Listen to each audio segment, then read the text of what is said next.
বেশি বেশি করে তোমাদের জীবনের মধ্যে আমি আল্লাহ রাব্বুল আলামিনের জিকির করো। ওয়াসাব্বিহুহু বুকরাতাও ওয়া আসীলা। রে ইমানদাররা, তোমরা সকাল সন্ধ্যা আমি মহান রব্বে করিমের জিকির করো। এবারে এই আয়াতে কারিমার আমি আপনাদেরকে অর্থটা শুনাইলাম, ব্যাখ্যা শুনেন। মুফাসসিরিন, অনেক মুফাসসিরিন এই আয়াতে কারিমার তাফসীর করেছে।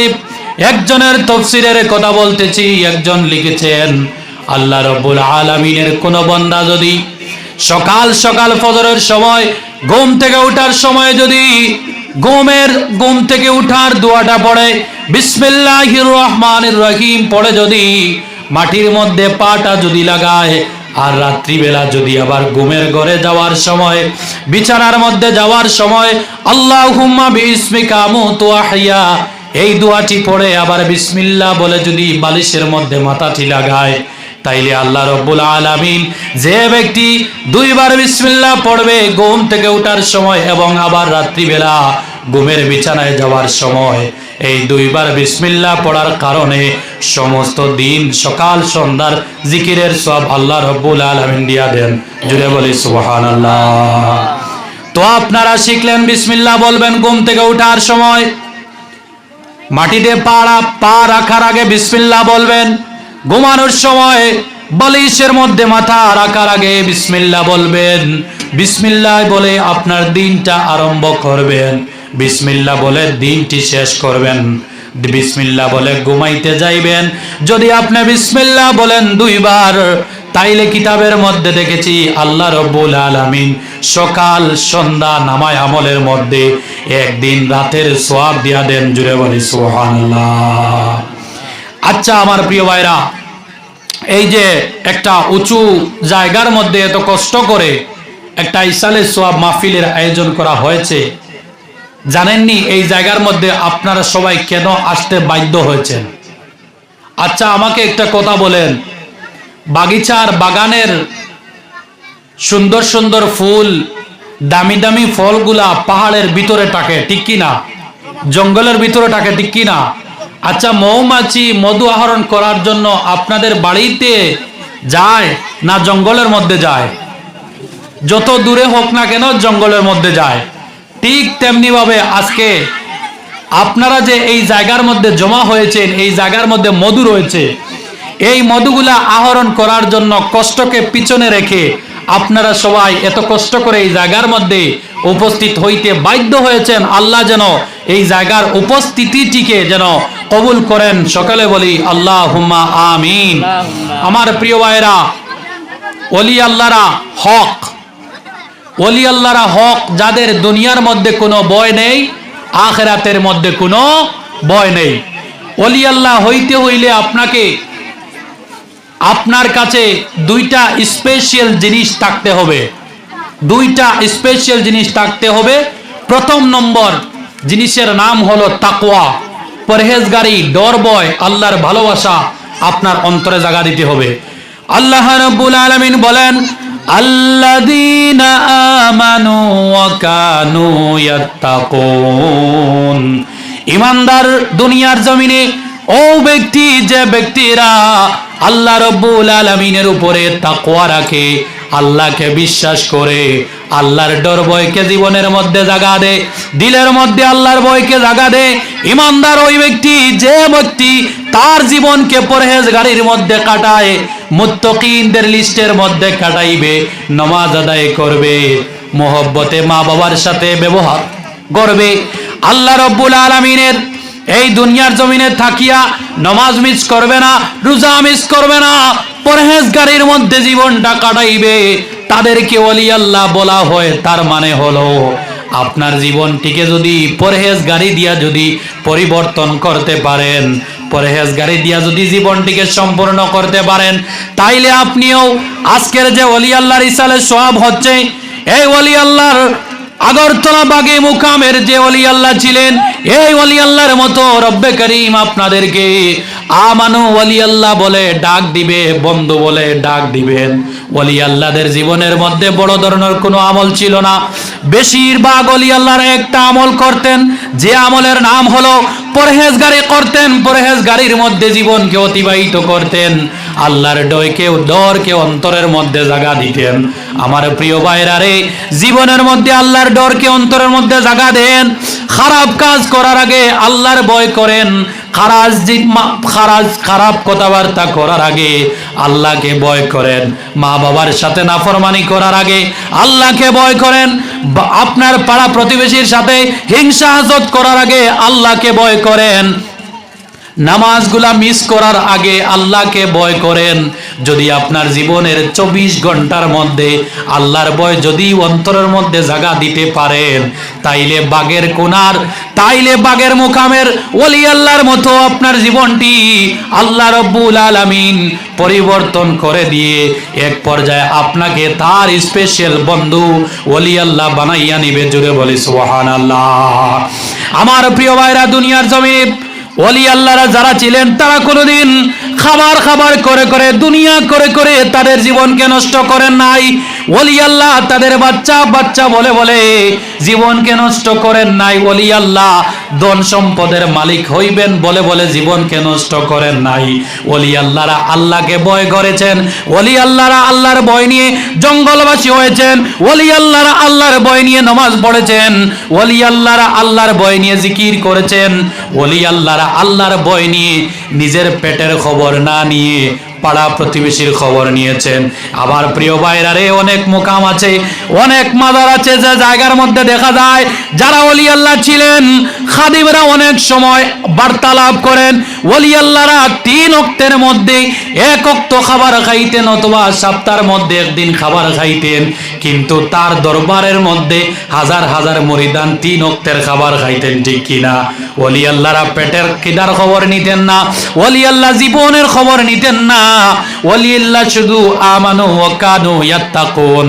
আমার প্রিয় ভাইরা, আপনারা ইমানদার যারা আছেন ভালো মানুষের সংস্পর্শে যান, ওলি আল্লাহদের সংস্পর্শে যান, ওলি আল্লাহদের জিয়ারতের মধ্যে যান, ভালো মানুষের সাথে উঠা বসা করেন, ভালো মানুষের ছায়ার নিচে যান। আমার প্রিয় ভাইরা, আলিম উলামাদের সংস্পর্শে যান, আলিম উলামাদের সম্মুখে বসিয়া তাকরীর শুনেন, আলিম উলামাদের মাহফিলের মধ্যে নিজেকে নিয়ে যান। আপনার জীবনটি পরিবর্তন হইয়া যাইবে। শুধু পরিবর্তন হইবে না, আল্লাহ রাব্বুল আলামিন আপনার জীবনকে এমন ভাবে সুন্দরভাবে গঠিত করবে, এক পর্যায়ে আপনি আল্লাহর বন্ধু হইয়া জগতের ওলি হইয়া যাইবেন। জুড়ে বলি সুবহানাল্লাহ। তাইলে আমরা সবাই ওলির দরবারে যাইব তো ইনশাআল্লাহ। আজকে দেখেন এই জায়গার মধ্যে যে মুকাম আছে, এই জায়গার মধ্যে বরহক একজন ওলি আল্লাহ ছিলেন।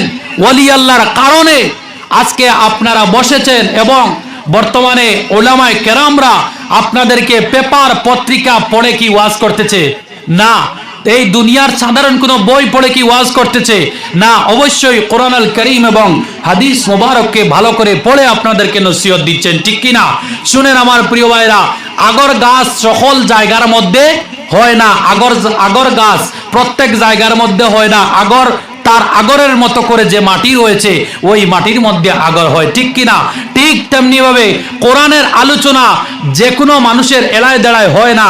কোরআনওয়ালা যে মাটি রয়েছে ওই মাটির মধ্যে কোরআনের আলোচনা হয়। কোরআনওয়ালা যার অন্তর রয়েছে ওই কোরআনওয়ালা কোরআনের মাহফিলের মধ্যে আসে। ওলি আল্লাহওয়ালা যাদের ভালোবাসা রয়েছে, ওলি আল্লাহর মতো করে যাদের অন্তর রয়েছে, আল্লাহ যাদেরকে ভালোবাসেন ওই মানুষদেরকে কোরআনের মাহফিলের মধ্যে বসাইয়া কোরআন শিক্ষা দেন। জুড়ে বলি সুবহানাল্লাহ। আপনারা যে এই জায়গার মধ্যে বসেছেন, এই যে প্রথম নম্বরে 2টা কথা শুনলেন আপনারা, যে আপনারা কি করতে হবে, বেশি করে পরহেজগারি করতে হবে, আল্লাহকে ভয় করতে হবে সব সময়। 24 ঘন্টার মধ্যে আল্লাহর ভয় আপনি 1 সেকেন্ডের জন্য, মুহূর্তের জন্য আপনি সরাইতে পারবা না। দ্বিতীয় কথা হলো ইয়া আইয়ুহাল্লাযীনা আমানুত্তাকুল্লাহা ওয়া কুনু মাআস সাদিকিন। আপনারা ভয় করবেন আল্লাহকে, পরহেজগারি অন্তরের মধ্যে জায়গা দিবেন এবং ভালো মানুষের সাথে উঠা বসা করবেন। 2টা জিনিস শিখলাম। ঠিক কিনা? আমার প্রিয় ভাইরা, আল্লাহ রাসূল সাল্লাল্লাহু আলাইহি সাল্লামের জীবনী মোবারকের বাণী থেকে, হাদিস মোবারক থেকে একটা হাদিস আমি তেলাওয়াত করেছি। আল্লাহ রাসূল সাল্লাল্লাহু আলাইহি সাল্লাম বলেন, আফদালু যিকরি লা ইলাহা ইল্লাল্লাহ। ও প্রিয় ভাইরা, আল্লাহ রাসূল সাল্লাল্লাহু আলাইহি সাল্লাম বলেন, দুনিয়ার জমিনের মধ্যে সবচাইতে ভালোবাসার, সবচাইতে আফজল, আল্লাহর কাছে পছন্দনীয়, আল্লাহর কাছে দামি যে জিকির, ওই জিকিরের নাম হলো লা ইলাহা ইল্লাল্লাহ। আমার প্রিয় ভাইরারে, জগতের মধ্যে একজন নবী ছিলেন যার নাম হযরতে মূসা আলাইহিস সালাতু ওয়াস সালাম। হযরতে মূসা আলাইহিস সালাতু ওয়াস সালাম এক পর্যায়ে তুর পাহাড়ের মধ্যে আল্লাহকে বললেন, রব্বুল আলামিন একটা প্রশ্ন করতে চাই। ওই সময় আল্লাহ বললেন, মূসা কি প্রশ্ন করবা? হযরতে মূসা আলাইহিস সালাতু ওয়াস সালাম বললেন, রব্বুল আলামিন, আমি তোমাকে অনেক বেশি ভালোবাসি। ও আল্লাহ, আমি মূসা আপনাকে অনেক ভালোবাসি, আপনার জন্য জীবনটাও দিতে রাজি। আল্লাহ, আমাকে এমন একটা আপনি আমলের নাম বলেন, এমন একটা জিকিরের নাম বলেন, এমন একটা মধুর জিকিরের নাম বলেন আল্লাহ, যে জিকিরটি আমি এবং আপনি ছাড়া আর কেউ জানে না। জুড়ে বলি সুবহানাল্লাহ। আল্লাহ রাব্বুল আলামিন বললেন, মূসা এই জিকির দিয়ে কি করবে? হযরতে মূসা আলাইহিস সালাতু ওয়াস সালাম বলেন, রব্বুল আলামিন, এই জিকির শুধু আমি নিব আর আপনি আল্লাহ আমাকে ভালোবাসা দিবেন। জুড়ে বলি সুবহানাল্লাহ। আল্লাহ রব্বুল আলামিন হযরতে মূসা আলাইহিস সালাতু ওয়াস সালামকে বললেন, রে মূসা, আমি জগতের মধ্যে আমার যে কোনো বান্দা যদি একটা জিকির করে, যে জিকিরের নাম হলো লা ইলাহা ইল্লাল্লাহ, এই জিকির আমার যে বান্দা, যে গোলাম করবে, ওই গোলামকে আমি আল্লাহর ভালোবাসা পাইয়া যাইবে। মূসা রে, তুমি এই জিকিরটি করবা। হযরতে মূসা আলাইহিস সালাতু ওয়াস সালাম বললেন, রব্বুল আলামিন, এই জিকির সম্পর্কে আমার উম্মতেরা তো জানে, জগৎবাসী জানে, পৃথিবীবাসী জানে। সঙ্গে সঙ্গে আল্লাহ বললেন, না রে মূসা, এই জিকিরের মধ্যে দুইটা স্টাইল আছে। একটা হলো মানুষ তার জবান দিয়ে করবে, আর একটা হলো মানুষ তার অন্তর দিয়ে করবে। মূসা রে, তুমি যদি লা ইলাহা ইল্লাল্লাহর জিকিরটা যদি দিল দিয়ে, কলব দিয়ে যদি তুমি করতে পারো, আমি আল্লাহর অধিকতম ভালোবাসা তুমি পাইয়া যাইবা। জুড়ে বলি না সুবহানাল্লাহ। এর জন্য আমার প্রিয় ভাইরা, জিকির করবেন লা ইলাহা ইল্লাল্লাহ। ও আমার মুসলমান ভাইরা, ও আমার মুসলমান ভাইরা, আমি হাদিস শরীফের মধ্যে দেখেছি, আল্লাহ রাব্বুল আলামিনের কোন গোলাম, কোন বান্দা যদি দুনিয়ার জমিনে লা ইলাহা ইল্লাল্লাহ এই জিকিরটি করতে পারে, এই জিকির করে করে জীবনটা, জিন্দেগি থেকে যদি বিদায় নিয়ে যায়, এই জিকির করে করে যদি দুনিয়া থেকে চলে যাইতে পারে, তাইলে জাহান্নামের আগুন এই জিকির করনেওয়ালা ব্যক্তির শরীরের মধ্যে স্পর্শ করতে পারবে না। আল্লাহ রাব্বুল আলামিন লা ইলাহা ইল্লাল্লাহ বলে জিকিরকারী বান্দাকে লাল গোলাপের গালিচা দিয়ে জান্নাতের মধ্যে মেহমানদারির হাত কুদরতি বাড়াইয়া দিবেন। জোরে বলি সুবহানাল্লাহ। আপনারা করবেন তো ইনশাআল্লাহ? জিকির করবেন, দেখবেন জীবনটি আপনার বদলাবে। আপনার যে কলবের ভিতরে যে গুনাহ থাকবে, কলবের ভিতরে যে জঙ্গার থাকবে, এই জঙ্গারগুলা চুটিয়া যায় জিকিরের কারণে। জুড়ে বলি না সুবহানাল্লাহ। আমার প্রিয় ভাইরা, আমরা সবাই ওলি আল্লাহর দরবারে যাইব, সকলে বলে ইনশাআল্লাহ। ও মুসলমান ভাইরা, ওলি আল্লাহর দরবারে যদি যান, ওলি আল্লাহর সোহবতটা যদি আপনার উপরে পড়ে যায়, তাইলে পৃথিবীর মধ্যে যে কোনো জায়গার মধ্যে যাও না কেন, যে সময় আপনি চক্ষুটি বন্ধ করে আপনার মুর্শিদের জন্য আপনি মুরাকাবা করবেন, যে কোনো ওলি আল্লাহর মুরাকাবা করবেন, ওই সময় ওই আপনার নিকটে ওলি আল্লাহদেরকে আপনি পাইয়া যাইবেন। এই রকম একটা ঘটনা হয়েছে আমার প্রিয় ভাইরা।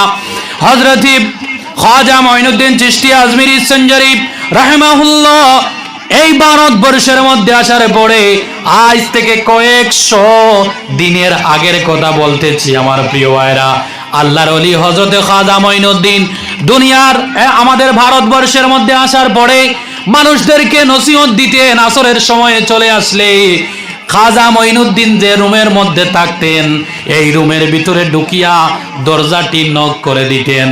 আবার এই রুমের ভিতরে তিনি আসরের পরে কাঁদাকাঁদি আরম্ভ করতেন। রাস্তা দিয়ে একটি ছাত্র যায়, খুব ভালো একটা স্কুলের মধ্যে পড়াশোনা করে একটা ইহুদি ধর্মের একটা ইহুদি ঘরের বাচ্চা স্টুডেন্ট বাচ্চা হযরতে খাজা মঈনুদ্দিনের ঘরের পাশ দিয়ে যায়। যাওয়া আসার সময় ঘরের ভিতরে আসরের পরে প্রতিদিন শুধু কাদাকাদির আওয়াজ শুনে, শুধু কাদাকাদির আওয়াজ শুনে এক পর্যায়ে ওই বাচ্চা তার মার কাছে গেল। মাকে গিয়ে বলল, মারে আমি যে সময় আসরের সময় স্কুল থেকে আসা যাওয়ার সময় টিউশন থেকে আসা যাওয়ার সময় মুসলমানদের একটা গুরু ঠাকুর এসেছেন আজমিরের মধ্যে, মারে আমাদের পাড়ার কিনারে যে মুসলমানদের একজন গুরু ঠাকুর আছেন, ওই গুরু ঠাকুর প্রতিদিন আসরের পরে কাদাকাদি করেন, দরজা নক করে। মা আমি গুরু ঠাকুরের কাছে গিয়ে উনার কাদার কারণটা ব্যাপারটা জানতে চাই। জুড়ে বলি না সুবহানাল্লাহ। ওই ব্যক্তিটি হযরতে খাজা সাহেবের দরবারে চলে আসলো। আসার পরে বললেন, হুজুর আপনাকে একটা প্রশ্ন করতে চাই।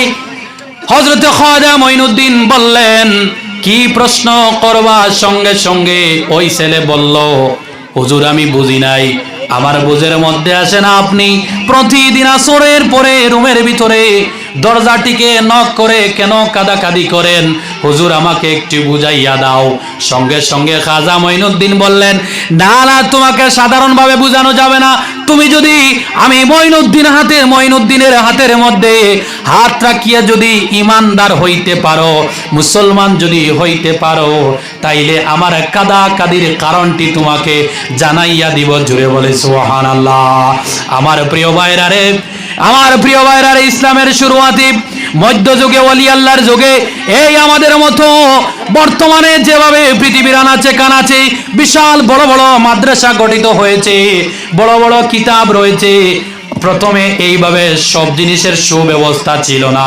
ওলি আল্লাহরা খাবার না খাইয়া, কাপড় না পরিধান করিয়া, বস্তা টাটের বস্তা লাগাইয়া, চুলের খবর নাই, শরীরের খবর নাই, খাবার দাবার খবর নাই, ঘুমের খবর নাই, পরিবারের খবর নাই, নাই কিছুর খবর নাই, বেখবর হইয়া আল্লাহর খবর লইয়া মানুষের দরবারে দরবারে আনাচে কানাচে গিয়েছেন। আজ পর্যন্ত আমাদের হিন্দুস্তানের মধ্যে ওলি আল্লাহর দ্বারা ইসলামের বিজয়, ইসলামের পতাকা হিন্দুস্তানের আনাচে কানাচে গিয়েছে কয়েক হাজার বছর আগে। জুড়ে বলি সুবহানাল্লাহ। আমার প্রিয় ভাইরা, এই ছেলেটি বলল, হুজুর আমি মুসলমান হইতে রাজি। লম্বা ঘটনা শর্ট করে বলতেছি। সঙ্গে সঙ্গে খাজা মঈনুদ্দিন আজমিরি রাহিমাহুল্লাহর হাতের মধ্যে হাতটি রাখিয়া এই বাচ্চা কলিমা পড়ে মুসলমান হয়ে গেল। তারপরে এই ছাত্রটি বলল, হুজুর কেন প্রতিদিন আপনি কাদাকাদি করেন, একটু বলে দাও। সঙ্গে সঙ্গে খাজা আজমিরি বললেন, না না, তুমি এই মুহূর্তে মুসলমান হয়েছো, আমার কাদাকাদির কারণটি যদি তুমি জানতে চাও, তাইলে তুমি টানা 9 দিন আমার সাথে থাকতে হবে। আওয়াজ করে বলেন না সুবহানাল্লাহ। ওই ব্যক্তি, ওই ছেলেটি সঙ্গে সঙ্গে বলল, হুজুর, ছেলেটি বলল, হুজুর আপনি কি চান আমি আপনার সাথে 9 দিন থাকবো? সঙ্গে সঙ্গে খাজা আজমিরি রাহিমাহুল্লাহ বললেন, তুমি আমার সাথে 9 দিন থাকো, 7 দিন থাকো, তারপরে আমি আমার কাদাকাদির কারণ বলবো। সঙ্গে সঙ্গে ছেলেটি বলে, হুজুর আমি থাকবো। লম্বা ঘটনা শর্ট করে বলতেছি আমার প্রিয় ভাইরা, এক পর্যায়ে ছেলেটি ওই খাজা আজমিরির সাথে উঠা বসা আরম্ভ করলো, টাকা খাওয়া আরম্ভ করলো। রমজান মাস চলে আসলো, এই যে কম দিন ছিল, রমজান চলে আসলো। সেহরি ইফতারা খাজা সাহেবের সাথে খায়, রোজাটি খাজা সাহেবের সাথে রাখি। এক পর্যায়ে 9 দিন পরে অথবা 7 দিন পরে আল্লাহর ওলি এই ছেলেটিকে বিদায় দিয়ে দিলেন, যাও বাবা তুমি তোমার বাড়ির মধ্যে চলে যাও, তুমি ঘরের মধ্যে তোমার মায়ের কাছে চলে যাও। ছেলেটি বলল, হুজুর আমাকে বলবেন না কাদার কারণ? খাজা সাহেব বললেন, না, তুমি তোমার মায়ের দ্বার থেকে, মায়ের কিনার থেকে চলে আসো। তুমি তোমার বাবার ঘর থেকে যখন চলে আসবা, তোমাকে আমার কাদাকাদির কারণটি বলবো। খাজা আজমিরির দরবার থেকে ছেলেটি তার মায়ের কাছে চলে গেল। প্রিয় ভাইরা, মায়ের কাছে যাওয়ার পরে মায়ের সাথে রোজা রাখতে চায়। মা তো ইহুদি, রোজা রাখেন না। ওই ছেলের মা ছেলেটিকে ইফতারের ব্যবস্থা, সেহরির ব্যবস্থা করে দেন। কিন্তু ছেলেটি ইফতারের থালা প্লেটের মধ্যে বসিয়া ভাতগুলা নাড়াচাড়া করে, খাবারগুলা নাড়াচাড়া করে, কি যেন একটা চিন্তা করে, খাবার তো খায় না।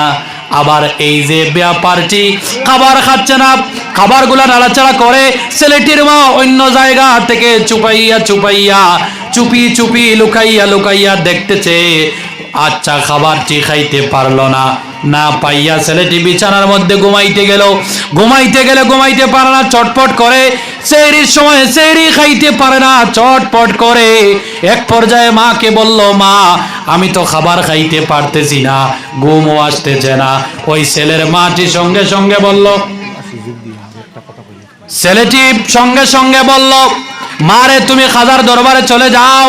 ও মা, খাজার দরবারে যদি তুমি চলে যাও, গিয়ে খাজাকে বলো আমি 3-4 দিন থাকতে পারবো না, খাজাকে ছেড়ে আমি আমার অলির দরবারে চলে যেতে চাই। এক পর্যায়ে মা ইজাজত নিয়ে আসলেন। এই ছেলেটি আবার খাজা সাহেবের দরবারে চলে গেল। যাওয়ার পরে খাদিম নিয়ে, আরো বিভিন্ন ধরনের মানুষ নিয়ে আল্লাহর ওলি খাজা মঈনুদ্দিন বসিয়া ওয়াজ নসিহত করতেছিলেন। ছেলেটি দরজার কিনারে গিয়া দরজার চৌকাটের মধ্যে হেলান দিয়ে খাজা সাহেবের মুখের দিকে তাকায় আর টপ টপ করে জল ছেড়ে দে। খাজা সাহেব ছেলের মুখে দিয়ে তাকায় আর জল ছেড়ে দে। বাকি যারা এই জায়গার মধ্যে অবস্থানরত যারা খাদিম ছিলেন, বাকি যারা মানুষ বসিয়া ওয়াজ শুনতেছিলেন, তারা কিন্তু এই জিনিসটি বুঝতে পারে নাই। এক পর্যায়ে খাজা সাহেব বসার থেকে দাঁড়াইয়া গেলেন। খাজা সাহেব বসার থেকে দাঁড়াইয়া ছেলেটিকে জড়াইয়া ধরলেন। ছেলেটি খাজা সাহেবকে জড়াইয়া ধরলো।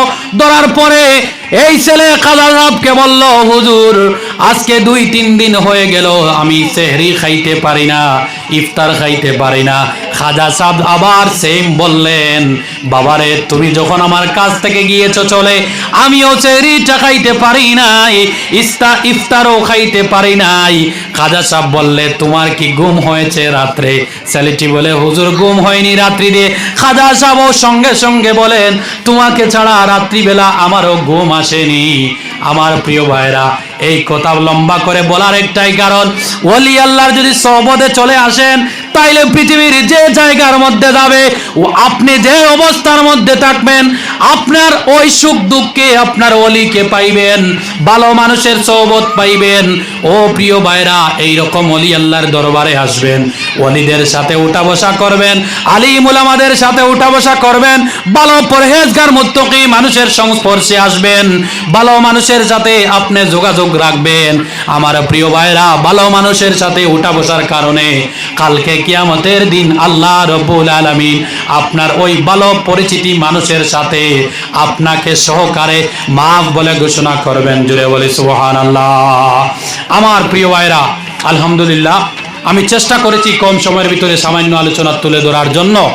যাই হোক, আমাদের কাছে সময় খুব শর্ট, আর মহান রব্বে করিম যদি আমাদেরকে অন্য কোনো দিন তৌফিক দে, তাইলে আমরা সবাই লম্বা করে আলোচনা শুনবো।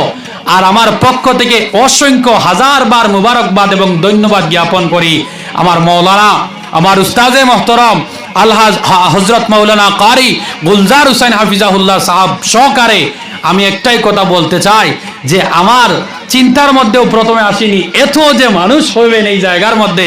আল্লাহ তুমি আমাদেরকে কবুল করে নাও। জুড়ে বলি আল্লাহুম্মা আমিন। ওয়া আখিরি দাওয়ানা আনিল হামদুলিল্লাহি রাব্বিল আলামিন। আসসালামু আলাইকুম ওয়া রাহমাতুল্লাহ। দোয়া করো। জি না। দোয়া করো।